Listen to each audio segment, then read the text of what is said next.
തമീമുബിന് ഔസിനിദ്ദാരി റളിയല്ലാഹു അൻഹുവിൽ നിന്ന് നിവേദനം, നിശ്ചയമായി നബി സല്ലല്ലാഹു അലൈഹി വസല്ലമ പറഞ്ഞു, അദ്ദീനു അന്നസ്വിഹ, ഇസ്ലാം എന്ന് പറഞ്ഞാൽ, മതം എന്ന് പറഞ്ഞാൽ അത് ഗുണകാംക്ഷയാകുന്നു.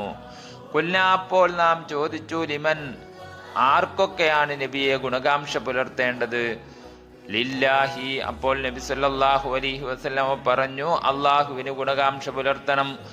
വലി കിതാബിഹി, അവൻ്റെ കിതാബായിട്ടുള്ള ഖുർആനിനോട് ഗുണകാംക്ഷ പുലർത്തണം. വലി റസൂലിഹി, അവൻ്റെ റസൂലായിട്ടുള്ള മുഹമ്മദ് നബി സല്ലല്ലാഹു അലൈഹി വസല്ലമയോട് ഗുണകാംക്ഷ പുലർത്തണം.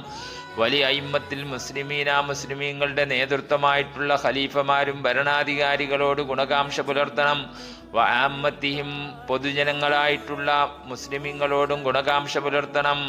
ഓരോ ഗുണകാംക്ഷയും വ്യത്യസ്ത രീതിയിലുള്ളതാണ്. ഗുണകാംക്ഷ എന്നതുകൊണ്ട് ഉദ്ദേശിക്കുന്നത് കാംക്ഷിക്കപ്പെടുന്നവർക്ക്